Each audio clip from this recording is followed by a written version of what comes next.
Hello guys, welcome back to our YouTube channel. In this video we are gonna see, what if Naruto got harem with Sona, Tsubaki and SeraFall. Part 1. Huge shout out to Acoustic Ghost for this story. If you want more awesome fan fiction like this, don't forget to hit that subscribe button. So without wasting any time, let's get into the video. Came the yell of a girl as yet another tree was destroyed in her rage. 11-year-old Sona Sitri was beyond pissed off. She had shed her prim and proper demeanor to allow her more devilish wrath to come to the surface. Her glasses had broken several minutes ago due to the sheer cold that she was producing in her wrath. Barely couldn't blame her as her childhood friend had passed the buck to her in the form of a marriage contract to the Phoenix clan, the Sitri clan's rivals. Sona was a cold beauty that was normally static, her hair was styled in a bob cut that went to her shoulders, violet eyes, wearing a floor-length blue dress. All the clan was quite upset that Riser wouldn't marry Rias, but Sona was alright as well. SeraFall-sama, is Sona going to be okay? Asked her queen Tsubaki. Looking at the woman who was in charge of Devil. Tsubaki could have passed as Sona's twin sister, but her hair went to her knees, with her left eye being violet and her right eye brown. She wore a Maiko outfit. SeraFall put her hand on Tsubaki's head. Don't worry Tsubaki-chan. She just needs to get it out of her system, said SeraFall. SeraFall was considered the most beautiful devil in the underworld and was the self-proclaimed rival of Gabriel of the Seraph. Standing at 5'6" with massive DD cup wrists, blue eyes, long black hair pulled into twin pigtails, wearing a pink top with no sleeves, pink skirt, black and pink thigh-high-heeled boots, and a staff in her hands. She looked at her sister who was in anguish wishing she could help her. Location: Sitri territory. Place: Sara City. Time: 1300. SeraFall, Sona and Tsubaki walked through the small city. SeraFall brought Sona here at a request to do some shopping and hopefully get some of her anger out of her system. It had been 5 days since the contract indecent and already Sona and Rias were bitter enemies instead of rivals. They would be sharing a territory soon and would have to work past what happened. As they walked ahead, of blonde hair caught Sona's eye as he bumped into her sister and walked past them. Sona didn't think about it, but she and Tsubaki stopped as SeraFall smiled. It's not a good idea to steal from a Satan, young boy, said SeraFall. The boy tensed up before he ran. Sona and Tsubaki chased after him. He turned down an ally and would have lost Sona, and Tsubaki had SeraFall not appeared before him with a grin on her face. Sweet boy, it's not nice to steal from people, said SeraFall holding her wallet in her hand. Sona looked at the boy who had stole from her sister. He was probably the same as if not a year younger than her and Tsubaki. He stood at 5'2", dirty wild blonde hair, 3 whisker-like marks on each cheek, blue eyes, wearing ripped jeans, a dirty white shirt, an orange jacket and boots. Young man, you stole that wallet from my sister, said Sona. The young man in question narrowed his eyes. So what? You're rich. I need the cash to live another day, said the boy. You can go another day without. I can't. It's been 2 weeks since I last ate anything. SeraFall gasped before pulling the boy into a hug. Oh, you poor sweet boy. Sona raised an eyebrow. 2 weeks? Asked Sona. The boy growled. Yeah, 2 weeks. Sona smirked at the boy. Sure, he was rough around the edges, but that rough part also went along with Diamond. Sona had always had an idea of what she wanted when she started to build her peerage. While Sona valued intelligence, there was something she valued more. Heart. While Rias was building her peerage around gears and power and Riser a harem, Sona built her around heart. Tsubaki had a sacred gear, but Sona didn't care about that. She cared about the heart in her servants. The boy pouted with a glare that Sona found cute, so she couldn't help let out a giggle. What's so damn funny? Yelled the boy. Nothing. What if I told you that I could make it to where you never go hungry again? Asked Sona. I'm listening, said the boy. My name is Naruto Uzumaki Naruto, by the way. My name is Sona Sitri. I want you to become my knight, said Sona holding up a glowing blue knight piece. The bell to signal the end of the school day was both a blessing and a curse. A blessing because the school was letting out for the weekend. A curse due to the fact that it was time for the weekly student council meeting. That and Sona would be fishing at them if their homework wasn't done. Naruto didn't want to hear his master's mouth at the moment. The last 5 years had been kind to the young orphan. At 16 he had grown from 5'2" to nearly 5'11" with muscle from his training and tanned skin. He wore a white button-up shirt, a tie, and the school jacket and pants. Instead of the loafers he chose boots. This was Uzumaki Naruto, the 100 Arms Knight, aka the Devil Alchemist of Sona Sitri. He was in his 2nd year. He had started a Kuoh last year at the behest of Sona and SeraFall. He honestly wanted nothing to do with school, seeing as how he saw himself as a warrior. The blonde-haired male felt someone shaking him. Sighing in annoyance, Naruto turned to look at his fellow student council peerage member and best friend Nomura Haruko. Haruko was a beautiful girl, as most devil women tended to be. She was called Big Boob Loli by several males who wanted to get into her skirt. She stood at 5'1" with large cup wrists, long legs that were attached to rather thick thighs, big green eyes, long brown hair and twin ponytails with green clips in her hair. She wore the Kuoh female uniform, which consisted white long-sleeved button-down shirt, short sleeves for spring-summer, with a black ribbon on her shirt collar, worn under a black shoulder cape and a matching button-down corset, a magenta skirt with white accents, and her rather memorable green strip stocking that came up to her thighs. This was one of Sona's two pawns. She was a first-year student who idolized Naruto. "What do you want, Ruru-chan?" asked Naruto in slight annoyance. "Sona-sama called us to the student council room, Aniki. It's time for our weekly meeting," said Raruko with her hands in front of her with a grin on her face. The spunky first year getting several boys to drool over her only for Naruto to glare at them, making them back off. Naruto nodded before getting up and yawning. As the duo made their way down the hall, many people made way for the tall youth and the small girl. While Raruko was a bit of a mean girl, Naruto was an outright bad boy. He was considered a delinquent due to his blonde hair and blue eyes, despite being 1/3 Japanese according to Sona to cover why he had a Japanese name. While he seemed to look the part, Naruto was actually fairly approachable to most people. It was actually one of the reasons Sona made him the chairman of the discipline squad, which only consisted of himself, Haruko as his deputy, and 4 members from each year. Haruko worked well with Naruto. In fact, they made up 2-3 RDS of Sona's strikers enforcers. They were her vanguard. It also didn't hurt that Naruto was probably the most versatile member of her entire peerage. "So anything to report from the squad?" asked Naruto as he stopped by his locker and put away his bag before grabbing a white hexagon with a C on it. As well as grabbing his student council armband. A white armband with the kanji for discipline on it with captain next to it. "Not really, Aniki," said Raruko as she grabbed her own grey hexagon with XXXBII on it. She also grabbed her own armband. One that matched Naruto's but with the kanji for vice captain. "I'm surprised that the perverted trio aren't up to anything today. I was sure that I would have had at least one of them try and fight me today," said Naruto, thinking that he was going to hear from his most frequent guests to the school holding area. "Well, you know those 3. They can't stay out of trouble for long. Besides, I'm sure the kendo girls are going to get them," said Raruko, smirking at the thought of those assholes getting beaten up. "It's their own fault for being the annoyances they are. I wouldn't be surprised if they did something drastic, especially that bald-haired boy. He's a rapist in the making, and I'm sure that Glasses is into some illegal stuff on the internet. The only one I don't have too many problems with is say his perversion is just a tad over the top. If he tuned it down just a few notches," said another boy joining them. He had short blonde hair that was less vibrant than Naruto's, grey eyes, wearing the male's uniform without the blazer and his sleeves rolled up. This was Genshiro Sanji. Sona's other pawn, who was revived a little over 3 months ago. He was a bit of an annoyance to Naruto since Saji considered Naruto his rival. Even though every time they fought Naruto schooled him in hand-to-hand combat and even magic. Even though Naruto himself professed that he wasn't good with magic. Haruko blushed looking at the boy before her. It wasn't really a secret that her and another peerage member named Momo had crushes on the boy, even though Haruko also had a bit of a crush on Naruto. Haruko had known Saji since middle school, but Naruto she had known since her first year of high school. They were both kind young men once you got to know them, instead of their tough guy or bad boy personas. "Hey Saji-san, are you coming with us to meet Sona-sama?" asked Haruko. "Naturally," said Saji with a smirk. "I mean, I am the secretary of the council." The trio made their way to the council room. As they arrived at the room, the door opened, showing 2 people at the door.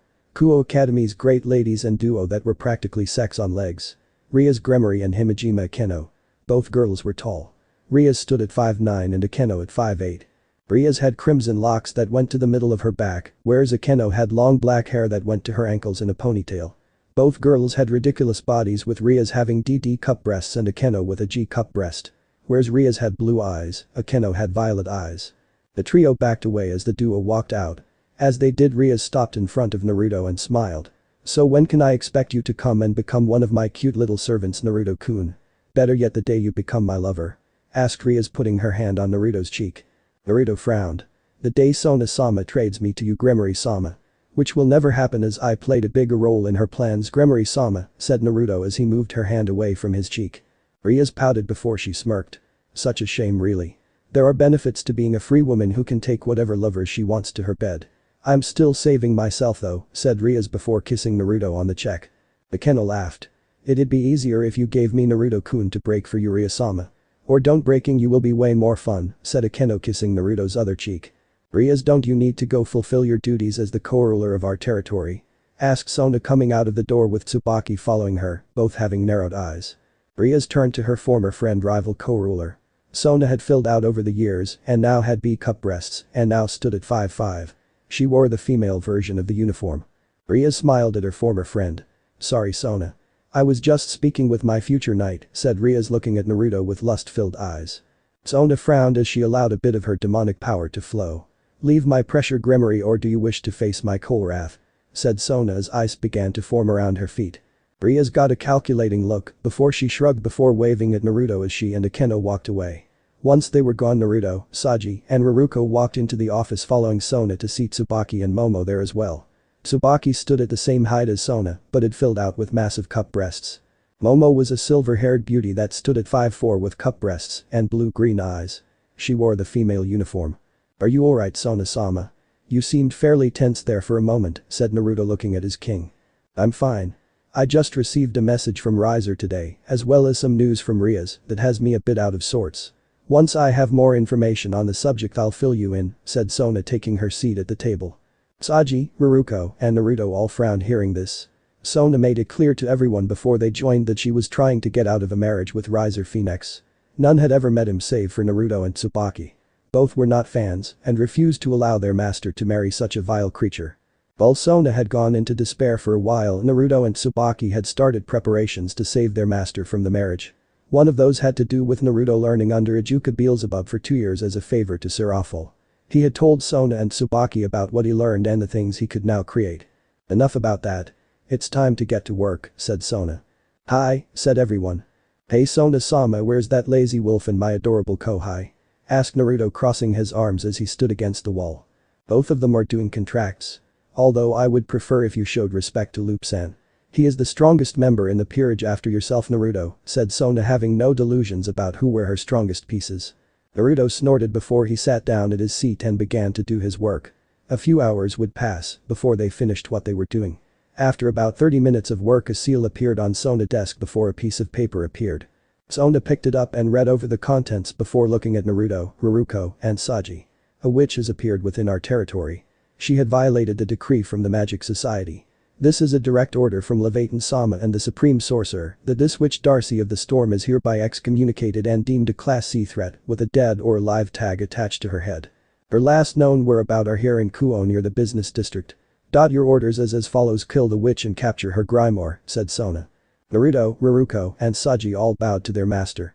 "Hi Kichu," said the trio as they prepared to go and kill the witch that dared to encroach on their master's territory.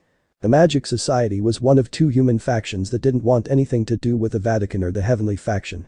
The Hero faction, which focused on Kai as their main source of power, the Magic Society focused on mana to get the job done. There were also ranks within the Magic Society.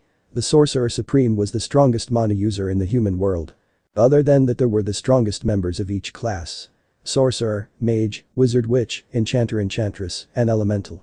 Darcy of the Storm just happened to be an enchantress with elemental ties to her past. Even though her official moniker was Darcy of the Storm, she much preferred Witch of Illusions, seeing as her coven sister Stormy was more of the weather manipulator. The only reason she was even in Kuoh was because she needed to get the item that would allow them to reach far beyond their current class ranking. Darcy looked at her ceiling mirror and smiled as she looked at herself and was tempted to touch and fondle herself thanks to her sheer beauty. Darcy, at the tender age of 21, stood at 5'9", D-cup breasts attached to a Coke bottle figure with floor-length brown hair, with her bangs being a shade of yellow, hazel eyes, wearing indigo bodysuit with no sleeves and capri-style pants, indigo gloves, ankle boots that are the same color as her outfit, and a choker that forms a D at her belt. Oh, how sexy she was. With a body like hers she had had a few lovers, but none lasted longer than a few months. If it wasn't at her sister's instantiate, she would have enchanted the head mage of their former coven. One of her enthralled servants entered her quarters and bowed to her. She wasn't any older than 15, she stood at 5'1" with absolutely massive D-cup breasts and a very curvous body, dull yellow eyes showing that she is surely enchanted, wearing a beige skirt with black tips, and her top is a white shirt with puffs pull on white sleeves, brown gloves with yellow trim. In between her skirt and her top, she has a brown corset-like clothing garment. She also has a small brown hat with white fur coming out of it, as well as grey and white striped leggings, and black and yellow knee-high boots. She gave a curtsy to her mistress. "What do you want, mommy?" asked Darcy with a hint of annoyance. "Forgive me mistress, our wards were breached and I thought that you would like to know," said the young woman. Darcy sighed before swiping her hand. "View," said Darcy. The mirror changed, showing 3 devils in her words. A girl and 2 good-looking boys. The blonde with whiskers was handsome and gave an air of danger that Darcy liked when she chose her toys. He would prove to be entertaining for several months. "I like the blonde with whiskers. Mommy, I'll leave the girl and dull blonde to you. Eliminate them, I have something special for him," said Darcy, getting up and vanishing. Mommy turned on her heel and left the room. As she did, she summoned 2 white long rifles with crosses on the buttstocks of the weapons. Her dull eyes came to life as they glowed, even as the smile never left her face. Location: West Kuoh. Place: outside the manor. Time: 1810, Friday. Naruto walked forward with his hands in his pocket with Haruko on his left and Saji on his right. The house they were approaching was in the middle of a small forest just outside of Kuoh. It was a nice area and could easily be missed if one wasn't paying attention. Also, the rune and magic barriers didn't hurt too much either. Naruto had managed to use his own demonic magic and skills with barriers to open a hole in them. Sona had made it a point that all members of her peerage could use, detect and if needed destroy a barrier. As they approached the house, Naruto raised his hand to signal his companions to stop. As they did, the door opened as a young woman walked out holding 2 rifles. Upon seeing the weapons, all 3 got into stances. Naruto got into a loose boxing stance, Saji held out his left arm, and Haruko held 2 Roman-styled short swords in a reverse grip. "Is this the target?" asked Saji. "No, but something about her isn't right," said Haruko. "She's enchanted," said Naruto. "Greetings, visitors. My name is Mommy. Tomo Mommy. My mistress Darcy is awaiting the whiskered one in the summoning chamber. However, you 2 are not allowed to pass," said Mommy. Naruto looked at the 2 of them before looking at them. "Saji, stand guard as backup. Don't interfere in this fight between Haruko and Mommy-san," said Naruto. Saji nodded, understanding Naruto's train of thought. If Darcy had a subordinate, she probably had allies as well. Holding his left arm up, a small purple lizard appeared. Naruto walked forward as Mommy walked forward. As they passed each other, Naruto stopped and looked at her. He narrowed his eyes, but didn't say anything as he walked into the house. Mommy looked at her 2 opponents with a grin. "Please make this entertaining for me," said Mommy, holding up 1 rifle. Haruko didn't waste any time and pulled out a hexagon-shaped item. "Gyuzo Renkin," yelled Haruko as the hexagon opened up before the area was covered in a blue light. The hexagon left her hand and began to form around her legs up to the middle of her thigh in boots with layered dark green greaves and a 2-inch heel. "Gyuzo Renkin of the Greaves. Lightning Swift." Sanji narrowed his eyes. "So Haruko-san, you're planning on ending this quickly," thought Saji. Haruko was the fastest member of the entire peerage when she used Lightning Swift. She could outspeed a knight easily. Also, thanks to her side effect, the longer a battle went on, the faster she got. Oh, she could also generate lighting with her kicks when they were charged. Haruko vanished in a burst of lightning before appearing Mommy. Mommy, to her credit, didn't flinch as she raised her rifle and blocked each strike from Haruko. While she was forced to back up, she wasn't being idle. Jumping backwards, she fired FRM1 rifle before twisting and firing from the second. Haruko blocked both bullets before jumping into the air. Then began to spin like a buzzsaw. Mommy aimed at Haruko, only to find her hand stopped by a glowing purple line. Mommy was hit in the stomach with a lightning charge kick and screamed out in pain as she blacked out. She fell to the ground out cold. Haruko turned to Saji with a frown. "Why did you interfere, Saji no Baka?" yelled Haruko. "Better to finish this fast instead of drawing it out. Besides, I can't let one of my friends get hurt," said Saji. Haruko blushed hearing this and began to mumble about not ready yet kids, Naruto being a jealous lover. Saji looked on in total confusion. Location: West Kuoh. Place: inside the manor. Time: same time. Naruto opened the door that led to the summoning chamber and found Darcy sitting at a table on the loft. Darcy turned to Naruto as she shut her book as chains appeared around it. "I take it that's your grimoire?" asked Naruto. "Yes, it is. Or to be more precise, it is the collected knowledge of the past 10 generations of our coven. Sorry. I meant our true coven. The power of the tricks," said Darcy, standing up. Naruto smirked. "Thanks for making my job easy," said Naruto. Darcy snapped her fingers and Naruto was stopped by a magic barrier.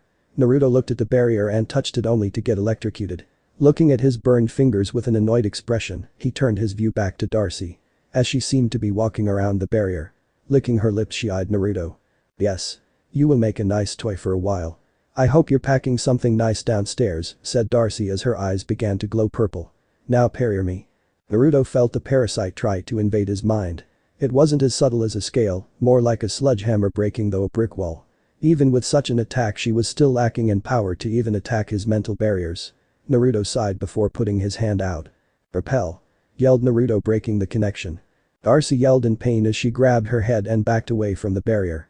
That was all Naruto needed before he clapped his hands and slapped the ground.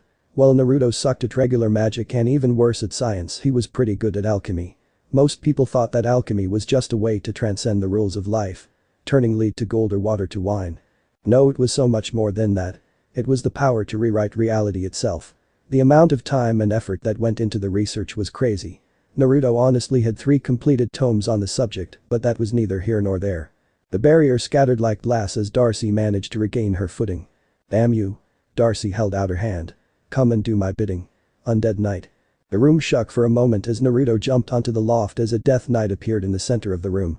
The blonde frowned seeing the knight. It was a hulking black skeleton with a twisted sword and a massive shield. A loin cloth protected his modesty while he had on chest, shin, shoulder armor and a helmet. The Death Knight roared a challenge as he looked at Naruto. Kill him, said Darcy as she took out a small slip-up paper and allowed it to attach itself to the air as a portal opened up. Darcy stepped though as the portal closed. Naruto growled in annoyance as he pulled out his white kagurk. Buzo Renkin of the metal jacket. Yelled Naruto as it opened up and began to cover his body.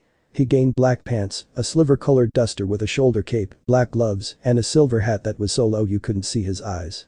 Silver skin. The Death Knight looked at Naruto before swinging his sword at him. The sword connected with Naruto, only for the Death Knight to stumble back. The knight looked at his sword and then at Naruto in confusion. Naruto vanished from sight before appearing before the Death Knight and punching it with such force that it went sailing through the wall and into the main house. The Death Knight regained its bearing and roared at Naruto as he stepped through the hole. I thought that would be enough to kill you. Even at 20% of my full strength I can level a building.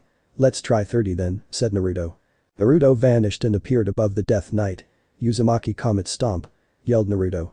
As he came down as his right boot seemed to heat up before he crushed the Death Knight underfoot. Once Naruto was done he unzipped the top half of his jacket and removed his hat. He went back into the room and to the tag that she used. Picking it up Naruto examined it. Allowing silver skin to resend on his hand. While all Buzo Renkin were powerful they also came with weaknesses to anyone who know how to spot them. Silver skin was a defensive type Buzo Renkin. It prevented Naruto from being hurt by slashes, stabs, any magic below tier 7, however, by that same respect it prevented Naruto from using magic or alchemy while it was on his person. Appraisal. Said Naruto as he used his hand to scan it before his eyes lit up. As Naruto looked at the tag he frowned. It was a one-use item that allowed for teleportation to a pre-assigned location. While Naruto couldn't pinpoint an exit location the magical trail was still in Kuoh. He'd ask Luke to look into any magical signatures while in his off time. Pocketing the seal Naruto put his hat back on and allowed his hand to be covered once more as he made his way out the house. Upon walking out he saw that Saji had mommy wrapped up with his absorbing line, draining her magic. Did you finish the mission? Asked Haruko. Negative. Target escaped, but I have a clue to her location. Let's get mommy sent to Sona so she can get some help, said Naruto. The duo nodded as Haruko opened a magic circle and teleported away. Naruto awoke in his apartment smelling breakfast cooking. Grabbing his phone he saw that it was only 8 in the morning. Getting out of bed he walked into the kitchen to see that Tsubaki was cooking breakfast in black short shorts and a white tank top. Naruto and Tsubaki stayed together in a 2-bedroom apartment. Loop and Benya shared an apartment above them. Good morning Naruto-kun, said Tsubaki putting a plate in front of Naruto. Morning Tsu-chan, said Naruto as he yawned. Normally the duo acted professionally around each other as was expected of the oldest and strongest members of Sona's peerage, but when alone they dropped all pretenses and acted as the friends they truly were. If anyone from school saw them acting so familiar everyone would think they were dating. So what are you doing today Naruto-kun? Asked Tsubaki as she ate a piece of toast. I'm meeting Saji, Mo-san and Ruru-chan at the park to train them. Ruru-chan was asking about training her with her abilities and using her kuriguk. After the fight with mommy-san it's not surprising, said Naruto taking a sip of his juice. While Naruto had had his Buzo Renkin for over 3 years now, he still had a long way to go before he could master it. Remind me again what their devil arms are? Asked Tsubaki with a smirk. Naruto looked at her with annoyance as she smirked at it. When Naruto first created the alchemy arms or Buzo Renkin as he liked to call them Tsubaki called them devil arms. Even Sona liked the term and called them that. His teacher Akaja had called them watered-down versions of sacred gears, but they worked in such a way that anyone could use them. Currently only 100 existed. Naruto as the creator the Buzo Renkin kept them under strict lock and key.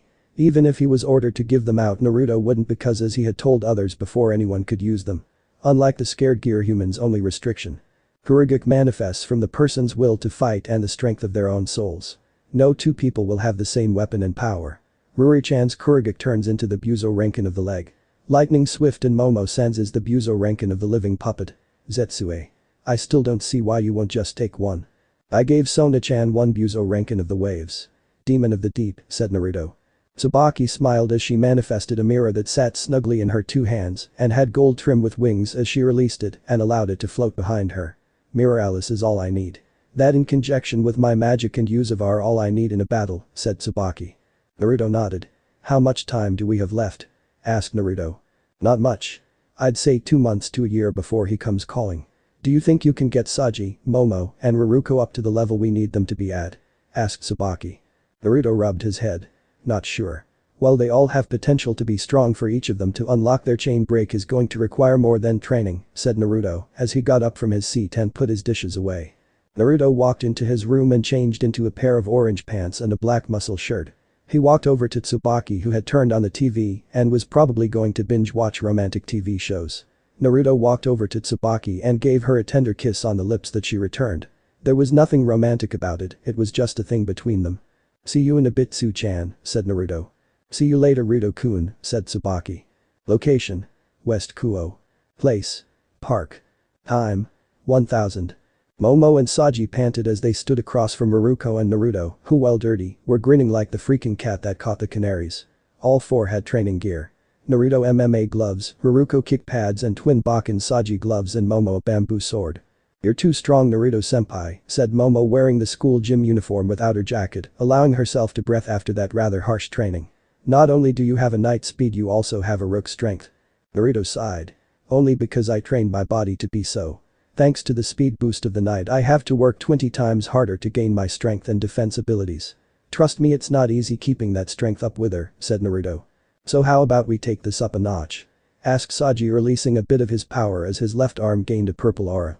Naruto went into his pocket and pulled out his white hexagon as his own power exploded.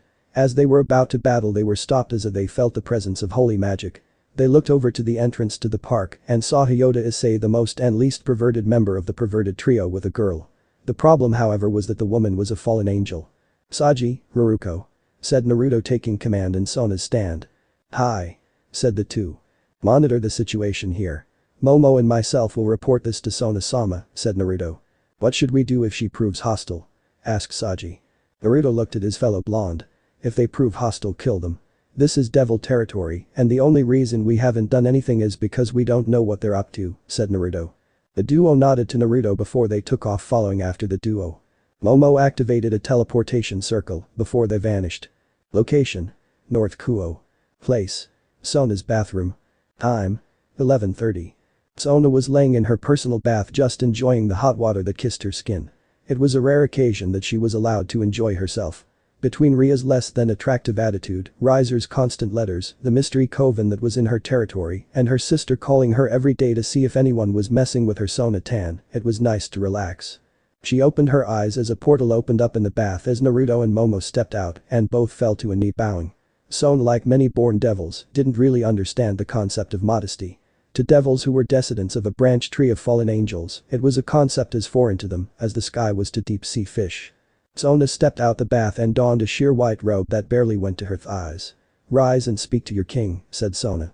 The Citri family normally treated their servants as family, but unlike the Gremory, who would allow their servants free rein when they wanted, Sona made sure that her servants were aware that sometimes they were servants attending to a master and not a friend and family. Sona-sama, as I was training Momo, Ruruko, and Saji, we sensed the presence of a fallen angel. She was also accompanying Hinata Issei. Currently I have Saji and Ruruko monitoring them, said Naruto. Sona took a seat at her vanity mirror and took a pose. She swiped the mirror and allowed the embalm for the Gremory clan. On the other side of the mirror appeared Rias, dressed in nothing but a bra and thong. What can I do for you, Sona? Asked Rias, crossing her arms under her more than impressive bust. Were you aware that fallen angels were operating in our territory and targeting Hinata? Asked Sona, hiding her envy when looking at Ria's breasts. Rias looked at Sona with slightly narrowed eyes. They've been in the territory for about 2 weeks now. They've taken up residence in an abandoned church. I've also had my eye on Hinata, seeing as he has a powerful scared gear in his left arm and could be useful in my peerage as the powerhouse that I've been missing, said Rias. Sona frowned at the fact Ria's hid this from her, but would keep the information to herself for now. Adding another one to your collection I see, said Sona. Ria smirked. What can I say? I'm a greedy little devil, said Ria's before she frowned. I'm also aware of the coven that has appeared in our shared territory. I assume that you're going to deal with them. So long as you deal with the fallen angels, then I have no problems taking out the witch's coven, said Sona. Then we have an accord. I'll be in touch when I finish the fallen angels off, said Rias as she allowed the connection to sever. Sona turned to the other two. Call Saji and Ruruko back. We need all hands on deck for this, said Sona. What about Loop and Bienia? Asked Naruto. Already on the way here. I wasn't sure, but I knew that I would need them, said Sona as she walked into her room followed by Naruto. Sona went into her closet and grabbed some shorts and a long-sleeved top. She put them on foregoing a bra and panties. Once she finished she grabbed her glasses and put them on. What about the girl Mommy-san? Asked Naruto. Sona looked at Naruto. I currently have her in a magical coma with a 5-tier magic barrier surrounding the room, said Sona. Do you have a familiar guarding her? Asked Naruto. Yes, in fact, should she somehow weigh, my familiar will get me. Speaking of which, the day of the full moon is approaching. Will you get a familiar this time around? Asked Sona, smiling at her servant. Maybe. It has been 5 years since I joined you. I think I will get a familiar this time around, said Naruto. Sona smiled at Naruto before a magical circle appeared in the middle of her room as 2 figures appeared in said circle. They were the little big duo of Sona's peerage. Luke Garu and Benia Sturban, a last name she chose for herself. Sona's single rook and Naruto's partner knight. Loop was by far the tallest member of Sona's peerage, standing at 6'5" with a body built for fighting, with all his muscles being made for use and not show. He was a pretty handsome man. Gray hair with bangs in his face, black boots, and shine guards that went up to his knees, yellow eyes, wearing a skin-tight V-neck white shirt, black leather jacket with a white fur-lined hood, fitted blue jean pants and a red headband. Loop was a normally quiet man of few words. However, Sona had heard that several girls had a crush on the young man. From what Sona knew, the 19-year-old was dating a 17-year-old third-year student. Benia was the shortest member of Sona's peerage, standing at 4'9", even though she was 15 and had curves and B-cup breasts, dark purple hair that is tied in a long braid by a bow with a purple skull, reaching all the way down to her hips, and sleepy golden eyes. She wears a white skull mask in conjunction with her Grim Reaper clothing, which consists of a light blue dress that went to the very top of her hips, showing that she didn't have any underwear on, and a black and white hood resembling a jester cap with an emerald gem at the tip. She also wears black elbow-length gloves covered in gold neon lines with gems at the back of her wrists. Benia was the mischievous little sister of the peerage. She liked to play pranks and was the self-proclaimed prankster queen from hell. "Hi Sona ni sama," said Benia. Loop looked at Benia before giving her a small light chop to the head. "Don't disrespect Oho-sama like that, Nia-chan," said Loop. Benia began to tear up before she jumped on Naruto and wrapped her arms and legs around him. "Aniki. Rujul is being mean to me again," whined Benia, burying her face into Naruto's stomach. Naruto sighed as Sona glared at Benia. The only one allowed to hold Naruto like that was her. Wait, no. She was the leader of the peerage, they were her servants. They were supposed to do as she says. No, she wasn't Ria's. Sometimes it was hard being a devil girl. "Benia-chan, enough. This is important," said Naruto, signing at the younger girl's antics. Benia got off Naruto as she stood next to Loop as they both bowed to the woman who was their king. "What are your orders, Oho-sama?" asked Loop. "I need you to find the location of the witch's coven that is operating out of our territory illegally. Also, if you happen to run across any fallen angel activity, then report it back to me, Tsubaki or Naruto," said Sona. "Hi Sona ni sama," said Benia, smiling at her master. "It will be done, Oho-sama," said Loop. Benia and Loop got up and left the house. As the duo left, Naruto took a seat on Sona's bed before laying down on Sona's bed.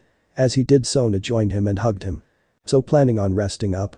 asked Sona as she closed her eyes as she slowly began to drift off to sleep. As Naruto massages her scalp.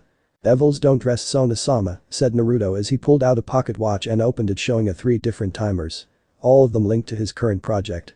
The baddie had to pay a hefty price for those materials. "Sona-sama, forgive me for what I have done," said Naruto as he looked at Sona before kissing her brow. The striking of a hammer could be heard in the forge that Sona had built under her house. Or rather, SeraFall had built for Naruto with her surprisingly unlimited wealth. It was also where Naruto had all his Buzo-Renkin locked away. They were locked in a cage that had a 7-part seal that only Naruto and Sona knew how to open. If anyone tried to open it by brute force or magic, then the cage would self-destruct, destroying all the Buzo-Renkin inside. It was one of the reasons that Naruto wasn't forced by the council to give them out, as he could easily forget the release sequence. Naruto was bare-chested with pants on and his hands wrapped in bandages. He stopped striking the item he was hitting before he wiped his face of the sweat. He grabbed a pair of tongs and lifted the item up and dipped it in water to cool. After 10 minutes he picked it out, showing that it was a golden handle with 4 slots for gems around the guard of the hilt. Naruto picked it up before walking over to a transmutation circle before placing it in the center of the circle.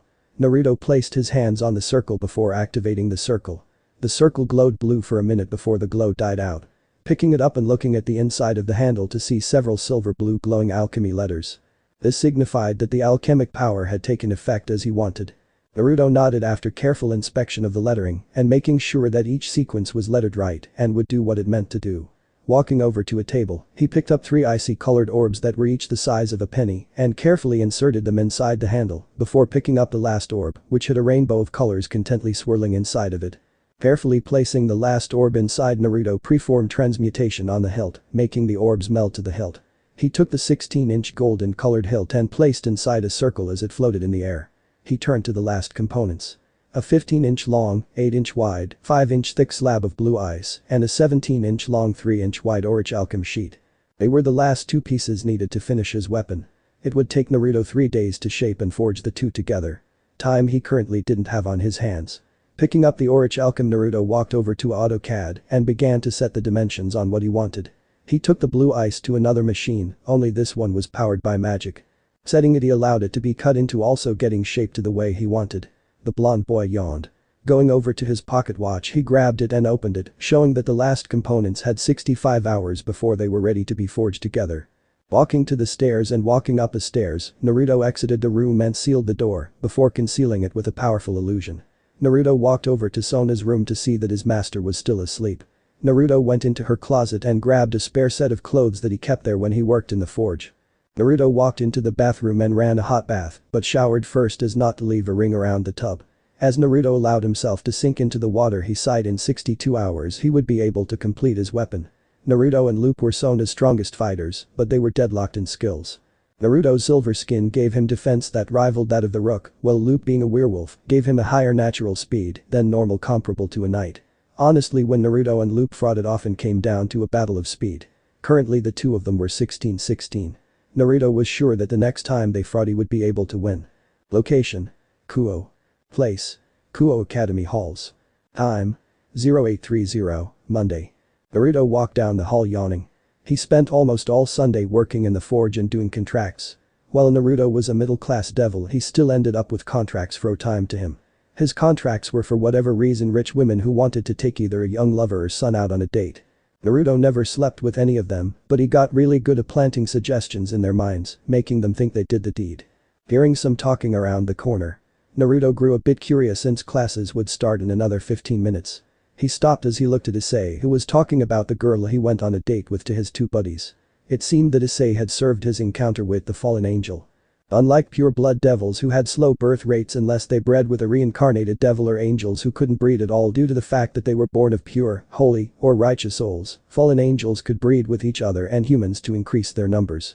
For Issei to not only have met one, but retain his memories if she didn't. "I'm telling you guys, Uma was real," growled out Issei.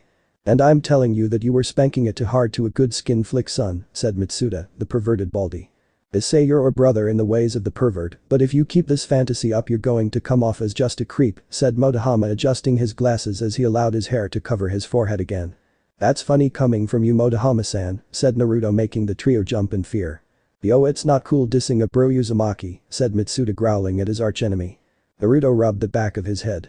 "Then how about I talk bad to all 3 of you shameless idiots who have small beeps and can't find a girlfriend in this reality, or a fake one," said Naruto. "It's not a crime to enjoy treasures of the flesh, especially those with small boobs and small bodies," yelled Motohama. "Something you'll never have glasses," said Naruto, creaking his neck in preparation for a fight. By this point the 4 had gathered a crowd. Most of the girls were calling for the trio's blood at the hands of their roguish prince who defended their honor. The guys just wanted to see a good fight. "I never said that, but the extremes that 2 of the 3 of you go to honestly has me worried for the safety of every female in this school," said Naruto. "Why, you punk," yelled Mitsuda, throwing a punch at the head of discipline. Naruto moved out the way and tripped the body as Motohama jumped on his back and tried to strangle Naruto with a rear naked choke. Naruto, unfazed by this, threw Motohama into Mitsuda. He turned to Issei, who charged him and threw a punch. Naruto could have easily blocked but didn't as Issei throw the attack with his left hand. This was not the first time that Naruto had to fight the trio. He had memorized the way they fight. Issei always punched with his right hand followed by a terrible attempt at a hook, however today he threw a textbook example of a left straight that actually had a decent amount of power behind it. Everyone gasped as Naruto was hit and took a step back, selling the punch a little more than he should have. Mostly for the entertainment of the people. Naruto looked at the boy and then he felt it. It was so small that most devils would miss it. Issei was using devil magic and he had a scared gear in his left arm. Naruto narrowed his eyes. He had been reincarnated but was unaware of it. Naruto would have to confer with Sona, but before that he would be speaking with Rias about this. Attacking a devil that belonged to Anther Master was an offense, and if Issei was really just reincarnated, he was a low class. That made Naruto his better as far as devils were concerned. By all rights Naruto could kill him if he wanted. Grabbing Issei by his collar, he kneed the boy hard enough to knock the wind out of him. Naruto pulled out some zip ties and bound the boys' hands behind their backs. "If you haven't learned by now then you never will," said Naruto as he went about searching their bags. "Hey dog, hands off my stuff," yelled Mitsuda, ready to go a second round with Naruto if only he could get out of the bonds. "If you were foolish enough to attack Naruto-san, then you're I'd or no more," said Tsubaki, arriving on scene after a first year came to find someone to help Naruto. "Are you hurt, Naruto-san?" asked Tsubaki. "I'm fine, Tsubaki-senpai. My pride is more hurt due to the fact this weakling managed to hurt me," said Naruto as he pulled out a porn mag and lolicon videos. "I'll be locking these up in the disciplinary office." "Very well then. You take care of that. I'll see to it that these three make it to detention," said Tsubaki. Naruto was on his merry way to the office. As he did so he was stopped by a girl putting a hand on his chest.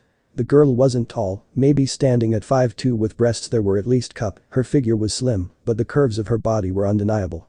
Brown hair pulled into two braids that reached her breasts, pale green eyes that ear half-lidded, wearing the Kuoh female uniform, but instead of the vest and cape combo, she instead opted for the sweater vest, that the alternative uniform, but people rarely wore it.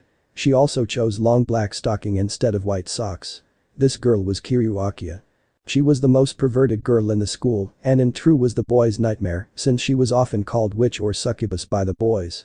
Mostly due to the fact that she did the same things the perverted trio did. Well, they were half right on that. Akiya was indeed a witch-succubus hybrid and was a member of a den. She was the younger cousin to Kurono Kurumu. Their mothers were Uchiha Kurono and Suman Kiryu. Both were arch-level succubi that had quite a bit of influence with both the Kyoto faction and Devil faction. Of course they tended not to meddle in politics unless it affected the succubi race as a whole. "What do you want, Kiryu-san?" asked Naruto, opening the door and walking in with the girl following and closing the door and magically sealing it. "Outside of wanting your babies, I have a bit of information for you," said Kiryu. "What information?" asked Naruto, looking at the girl. Kiryu smiled at Naruto. They had a bit of a strange relationship, at least according to Tsubaki and Sona. Kiryu often messed with Naruto, claiming she wanted to have sex with him or have his babies. According to her, it didn't hurt that Naruto had some massive grapefruits hanging from his python. Naruto tolerated her due to the fact that she had the power of clairvoyance and a powerful sighing ability. Sona honestly would have reincarnated her if she had some use in her overall build for a peerage, but she didn't. Instead, she was content to let her be unless she did something to destabilize the piece of Kuoh or the area that encased the Citri Gremory territory. "The witch you're looking for. Darcy of the Storm," said Kiryu, catching Naruto's interest. "What about her?" asked Naruto, hiding the fact that he was a little impressed by her. Kiryu smiled as she pulled a book out of her pocket. "Well, I'm primarily a member of the Succubi Nation. My two-sen is a member of the Magic Society, even though I rarely see him. He sent me this the other day." Throwing the book on the table, Naruto picks it up. He raised an eyebrow. "Exiled Magicals and Covens," said Naruto as he opened the book up. "Over the 2000 years the Magic Society has existed. Several covens have come and gone, either they died out or disbanded. However, a few of them were exiled from the society because they broke a cardinal rule," said Kiryu. "I take it that the coven that Darcy belongs to do this?" asked Naruto. "Hi. The Tricks were exiled 1000 years ago for trying to raise the Army of Decay. An army that is said to be indestructible. No one really knows how to summon it. No one except the Tricks. The original coven summoned only a fraction of this army, but they were turned away by the strongest sorcerer supreme and his army. The Tricks had their minds wiped, their magic sealed and all their texts destroyed. All except for the Book of Decay, which they managed to hide away where no one could find it," said Kiryu. "Until this generation, I presume," said Naruto, looking at the girl. Kiryu got off the table and walked to the window and crossed her arms. "Once a coven is exiled and their magic and mind sealed, the Magic Society doesn't track them. They didn't think that the descendants of the original tricks would arise. I can only assume that those three planned to use the army of decay to finish what the original tricks started. What was the original tricks' plan? Asked Naruto. The destruction of humans and the advancement of all magicals, said Kiryu. A knock sounded on the door. Kiryu walked over to the door and unlocked it to allow Haruko in. Haruko looked at Kiryu with a glare as the girl winked at her before leaving the room. Haruko hated Kiryu since she was often seen as trying to seduce Naruto and Usagi. Haruko walked up to Naruto and handed him some papers. Naruto looked at the papers and put away the book for now. Location: Kuoh. Place: caves 20 miles outside the city. Time: 0000, Tuesday. Darcy was screaming into her gag as the full darkness of the blindfold kept her from seeing anything as she was bound to the wooden horse naked as the day she was born with her arms bound behind her back. While Darcy loved seeing her lovers in such positions, she hated them herself. This was her punishment from the leader of their coven and her elder sister for failing her mission. Even though she hated this punishment, this didn't stop her juices from flowing, but a release denied due to magic. For 4 days she had been at the mercy of her sister like this. Her sisters took no pleasure in her pain, and she knew this. Each had a punishment tailor-made for them when they did something foolish. This just happened to be hers. Stormy removed the gag, came a voice that seemed to come from the frozen plains of hell itself. Of course I see, said another voice that seemed to just crackled with electricity. Removing the gag, Darcy glared at her sisters. You've had your fun, now get me down, growled the dark witch. I should leave you there for another week unable to indulge in your lust, but we have bigger fish to fry. Friday will be the perfect time to summon the army of decay and finish what our ancestors started, said Icy with a smirk in the shadows as she cut her sister loose from her bond beep. As she was released, she removed her blindfold and glared at the duo before her. Icy and Stormy had body portions similar to herself, but the difference was in the hair. Icy had long silvery hair that was done in a high ponytail that went to her ass and ice blue eyes. She wore a one-piece bodysuit that was blue in color with an eye belt buckle. Stormy had frizzled purple hair with.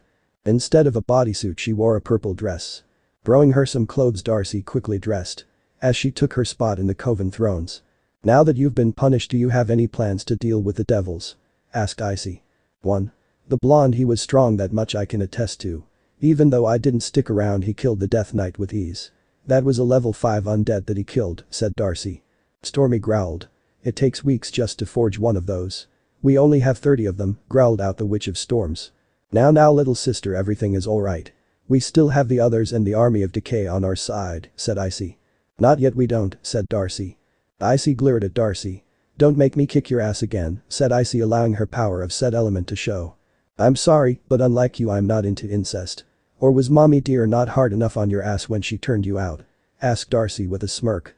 Icy glared before firing a spear of ice at her sister. Darcy raised her hand, stopping it. This was a pretty common thing between the three, and while they never using anything above level 2 magic, it kept them all somewhat on even grounds. Icy just happened to have the highest magic reserves of the three, making her the de facto coven leader. When can you return to Kuoh, Darcy?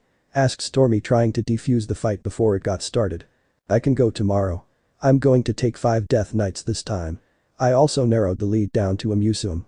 If the dragon fire fragment is there, then we can summon the army by Friday, said Darcy. Be careful of those devils and try not to activate the AM.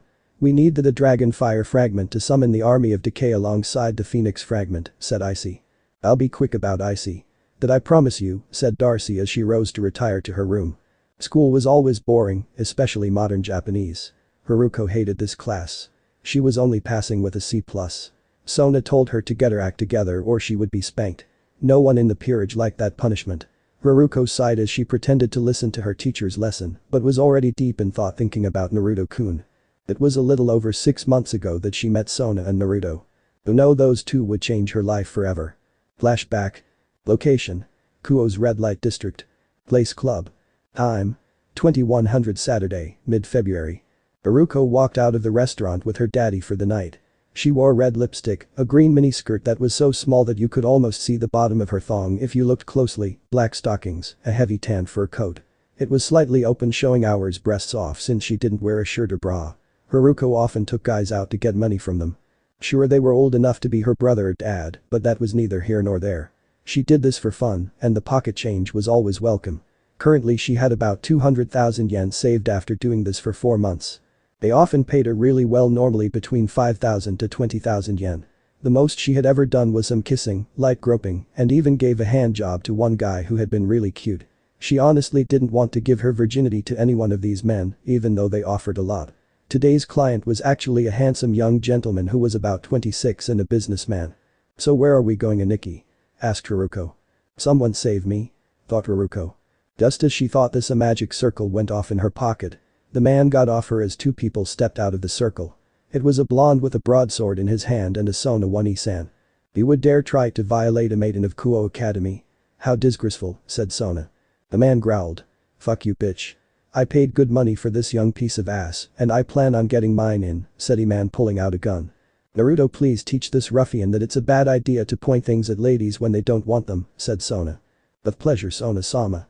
I won't even need silver skin for this," said Naruto. Haruko looked at both Sona and the youth.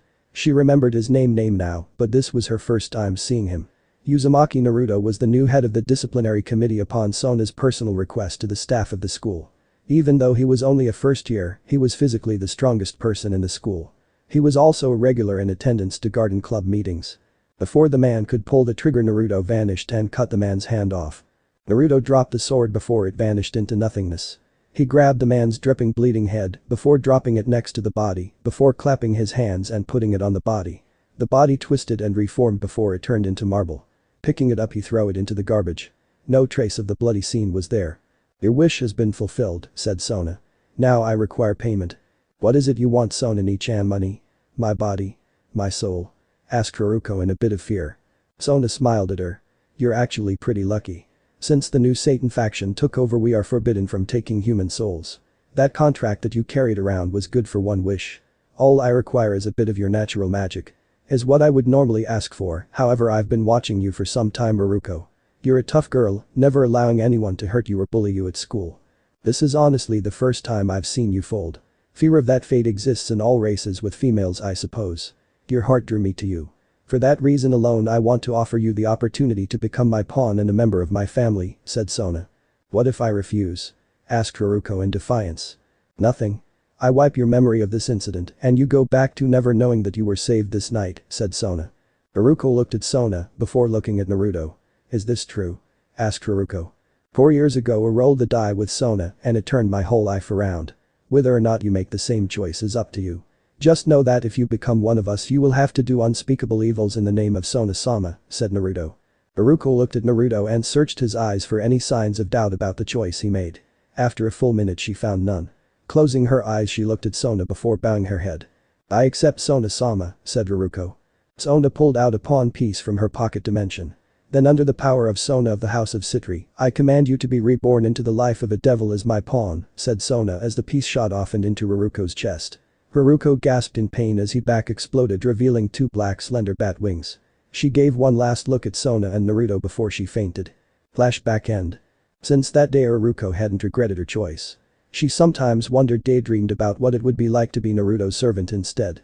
Would he be a kind master? A cruel master? Or a kinky master that liked to do sexy things with her? Haruko rubbed her thighs together at the thought of her Naruto-senpai. She often had fantasies of what would happen if she gave Naruto her virginity. Would he be gentle with her or would he ravage her like an animal? Oh no, she was getting horny. Lowering her pen, she brought it close to her nether regions, so close to playing with herself in class. The thought of people knowing that she was a horny woman. She stopped as the door opened. She looked at the door along with the class to see Saji there. Saji bowed to the teacher. "Sorry to barge in like this, Akazuki-sensei. But I was sent to get Haruko-san. The student council has been called for an emergency meeting by Sona-san," said Saji.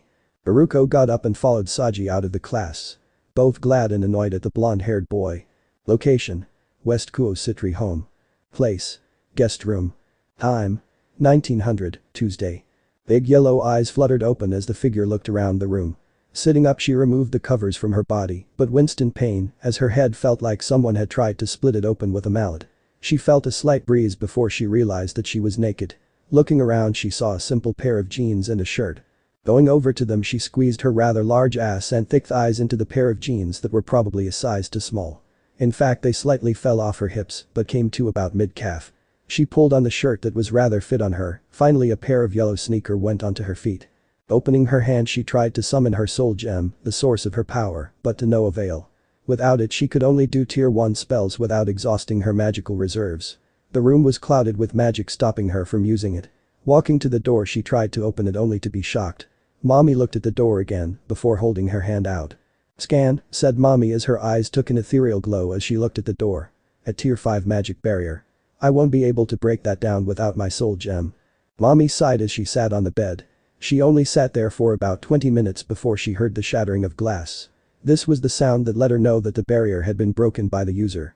The door opened and in walked a with different colored eyes girl flanked by 2 boys of blonde and silver hair. The blonde boy and girl wore uniforms of the school, while the boy was dressed like a biker. The blonde boy also had a collapsed baton on his belt. No doubt it was for her should she get unruly. "Good afternoon, Tomo-san. My name is Shinra Tsubaki, behind me are Uzumaki Naruto and Loop Geru. We are all servants of the Citri family and are members of Sona Citri's peerage," said Tsubaki. Mommy nodded in understanding. "So you're all devils then?" "I have vague memories of the blonde boy," said Mommy. "I'm afraid you'll have to tell all this to Sona-sama. She waiting in the parlor for us," said Tsubaki. Mommy followed Tsubaki out of the room with Naruto and Loop flanking her. The walk to the parlor was short and led down a flight of stairs and into a room off to the left of the stairs. Standing guard at the door was a small girl. With a skull mask on and a scythe in her hands. She opened the door allowing them inside the parlor. The parlor was dimly lit, but Mommy could make out the figure behind the desk. On the left of her was another blonde boy who wasn't as handsome as Naruto or Loop, but was still passable as someone who could be a fun date. A girl with pigtails stood next to a chair and a silver-haired girl was by the fireplace. Tsubaki, Naruto and Loop took up positions in the room, Loop by the door, along with the small girl, Tsubaki by the woman at the desk, and Naruto by a chair in the middle of the room. Mommy looked at the setup impressed. They had her surrounded on all sides. The only way out was a window off to her left, but she was sure that it was covered with a magic trapper barrier that would stop her. "Please have a seat, Mommy-san," said Sona. "Don't mind if I do," said Mommy taking her seat and folding her hands like a proper young lady. "Name is Sona Citri, heiress of the house of Citri. This is a matter of record due to the fact you attacked servants of my house and therefore my house. Please state your name," said Sona. "Hi Citri Haim. My name is Tama Mommy. I am the last living member of the original Magica Coven. All others were killed during our moment of weakness," said Mommy. "Moment of weakness?" asked Sona. "I'm sorry, but I cannot clarify that as it would betray one of the Magic Society's greatest secrets," said Mommy. "Very well then I won't push further, but I require your abilities at the moment," said Sona reaching into her desk and producing Mommy's yellow soul gem before tossing it to her. Mommy caught the gem and felt her connection to magic focus once again. "Why is that Citri Haim? Your peerage seems more than capable of dealing with 3 exiled witches on your own," said Mommy as she put the gem around her neck. During school hours Darcy along with 5 undead knights attacked the museum and stole a crystal shaped like flames with a yellow glow to it. "Do you know what this crystal was?" asked Sona throwing a picture at Mommy.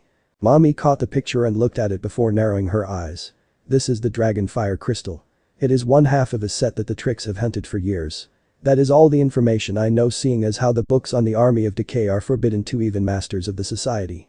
Sona narrowed her eyes. "Loop, have you and Benia managed to find the witch's base and find their numbers?" asked Sona. "Hi-oh-ho-sama. It was a lot easier than I thought it would be. They've hidden themselves in a cave several miles outside of town. The barrier they erected is at least tier 4. I also smelled undead there. They most likely have more death knights than the one Uzumaki-san managed to kill," said Loop. "They have 29 in total. As well as a few goblins, a minotaur, and an ogre. Not to mention the 3 witches. The terrain is mountainous, with a few grassy plains inside the barrier," said Benia.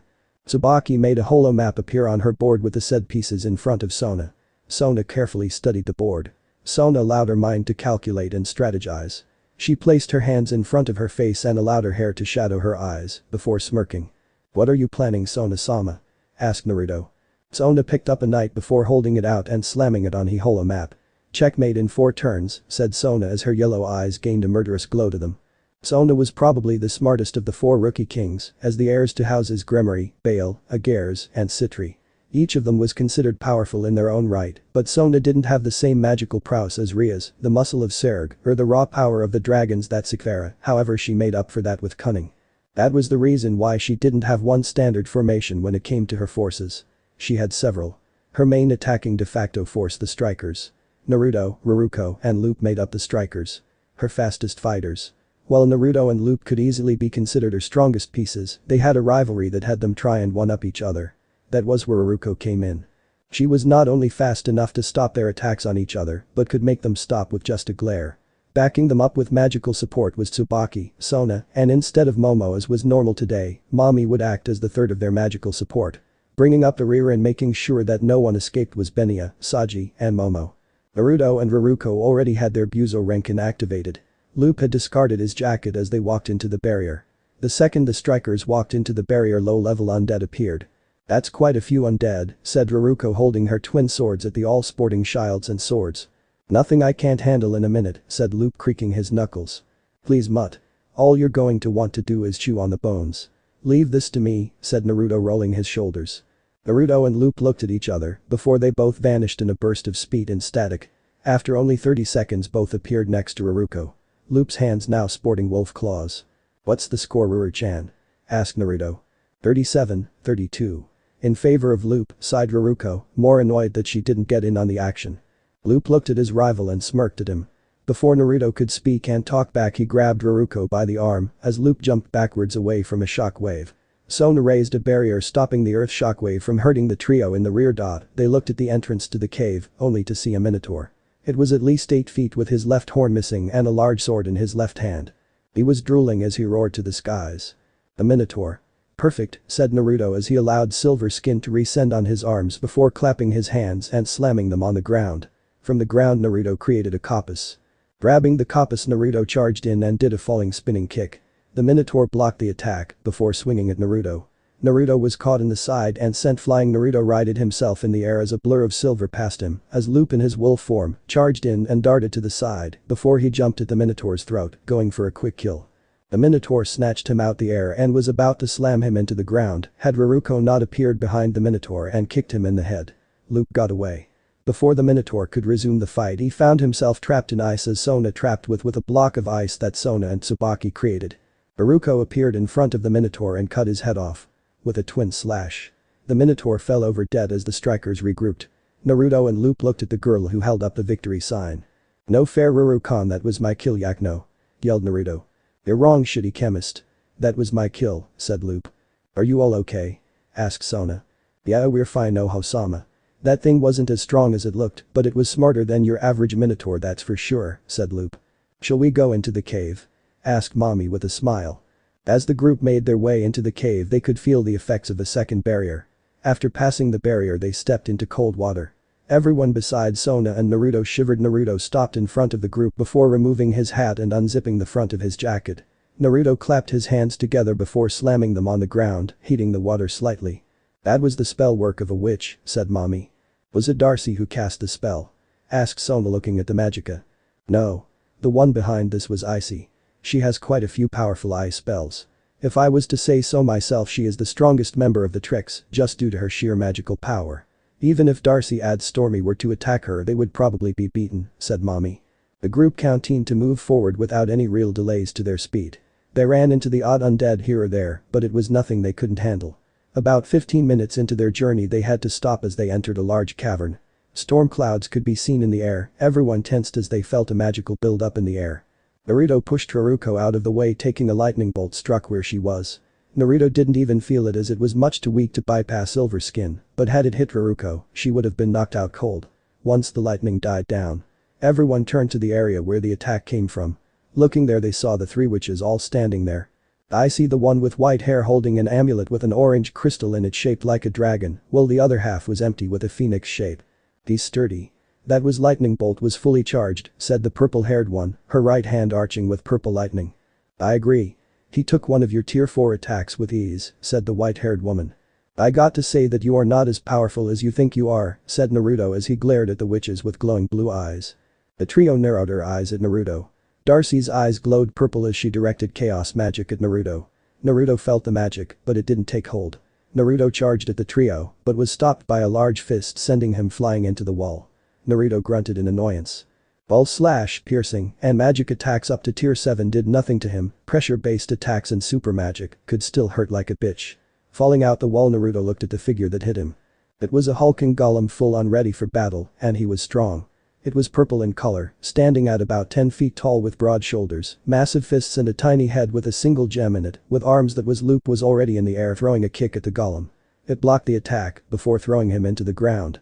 Mommy began to fire on the golem, but it was ignoring the magical bullets as Naruto charged in and began to hack at its body with her blades. Naruto got off the ground before charging in his Sona, and Tsubaki began to fire off fire and water magic at the golem. The golem looked at Sona before opening his mouth and firing off a laser of pure magic.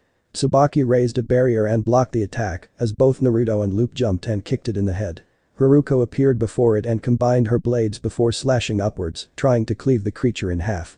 With only sparks coming off her sword, she landed on the shoulder as Luke picked her up bridal style and jumped away.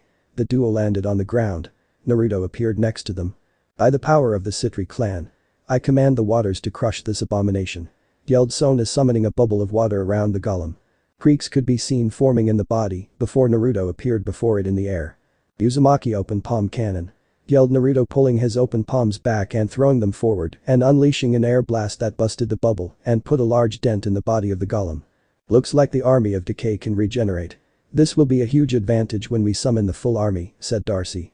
"With only the dragon fire we were able to summon a golem. Image when we locate the phoenix fire," said Icy, laughing as she put the amulet around her neck. "The surge of energy is amazing. I feel at least 100 times stronger." Naruto allowed his arms to show as he clapped his hands and superheated the air before firing off a ball of plasma at the witches. Icy raised her hand, blocking the attack with ease. She threw the attack back at Naruto, with the added power of ice mixed in. Naruto's eyes widened as he blocked the attack with his arms. Naruto grit his teeth in pain as he looked at Silver Skin. It was slightly burned and frozen at the same time. Naruto looked at the witch, who was huddled over in pain, gasping at the amulet. "Icy, are you alright?" asked Stormy, getting her sister to her feet. "The much power we need to retreat," said Icy, panting as sweat dripped down her forehead. Darcy opened her hand. Naruto caught a glimpse of something in her hand before a portal opened up. Naruto charged at the trio as a bubble wrapped around them. The second Naruto touched the portal, he was blasted back by a powerful surge of energy that sent him flying as he screamed in pain. He landed next to Tsubaki and Sona, who turned from attacking support to healing. Silver Skin receded, allowing Naruto to be healed. "Naruto-kun, are you okay?" asked Tsubaki, dropping her act at the moment as her and Sona's hands glowed with healing magic. "No. Whatever the hell that portal was, that was at least world tier power, and it shorted out Silver Skin." "What about the golem?" asked Naruto as he tried to sit up but was having trouble. "You can't fight anymore, Naruto. Leave the rest to us," said Sona. Naruto stood up and fell to the ground. "A knight's job is to protect his king, queen, and fellows in arms," said Naruto, standing again and grabbing his Kakugane. "I am your knight, Sona-sama. I will end this fight. Buzo Renkin of the metal jacket. Silver Skin." Silver Skin appeared on Naruto and he took a stance. Luke and Haruko landed next to him, ready to fight with their comrade to the end. "That ink is taking everything we throw at it and keeps coming," yelled Luke. "We need to hit it in its weak spot," said Naruto, breathing heavy. "We can hold it down." "Can you hit it with your strongest punch?" asked Haruko, crossing her swords. "You have to hurry. I'm moving off sheer will alone at the moment." "Strike formation 8, said Naruto. Both Luke and Haruko charged in.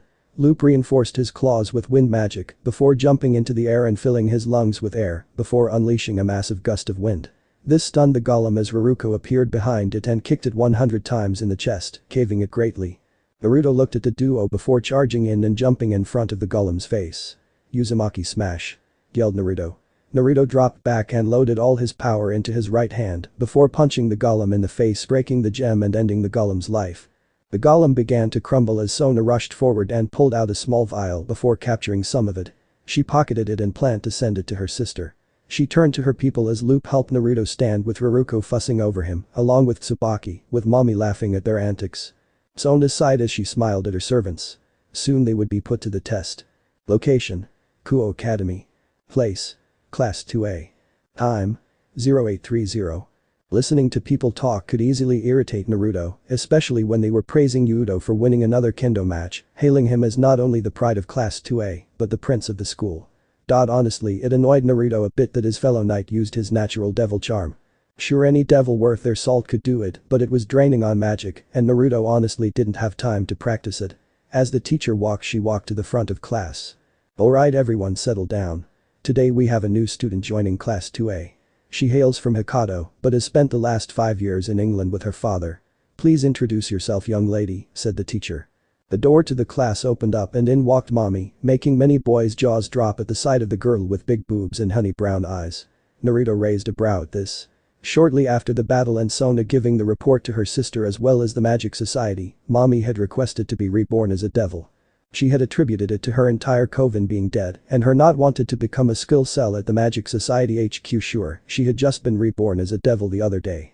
Normally Sona kept her reborn servants on a tight leash and kept them under a 48-hour adjustment period where they could learn what they needed and get used to their new bodies. Hello everyone. My name is Tome Mommy. Please take care of me, especially you Naruto and Nikki, said Mommy with a smile on her face. Naruto began a mental countdown as the class exploded in chaos. Using his devil hearing, he heard the same thing happening in Issei's class. Apparently Sona wasn't the only one with a new piece. Not long before the meeting now, thought Naruto. Chapter end. Alright, that's it for today's video guys. Let me know in the comments section how was the story, and also don't forget to like, share and subscribe. I will meet you in another video. Peace out.